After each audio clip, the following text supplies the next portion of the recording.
Ils ont paralysé les systèmes informatiques d'hôpitaux, comme celui de Corbeil-Essonnes, mais aussi d'entreprises ou de conseils départementaux. Objectif, mettre la main sur des données confidentielles et obtenir une rançon pour les restituer.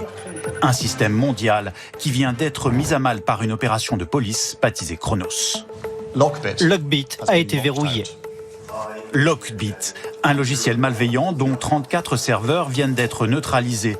2 arrestations en Pologne et en Ukraine, à l'initiative du parquet de Paris, l'un des plus gros coups jamais portés aux cybercriminels. Depuis 2 ans, un peu plus de 2 ans, un travail international pour localiser cette organisation, qui est derrière, où sont les serveurs, quelle est l'infrastructure technique.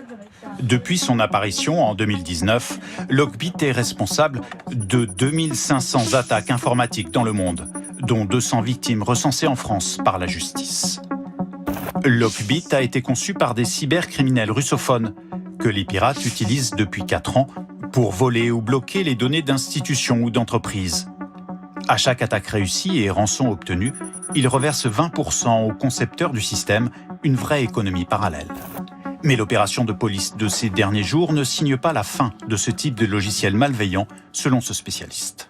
Il est certain qu'on verra apparaître vraisemblablement des équivalents, ou en tout cas des organisations qui tenteront d'occuper et de s'inspirer de les méthodes. Et donc c'est certain que la course à la cybercriminalité ne s'arrête pas avec les interpellations.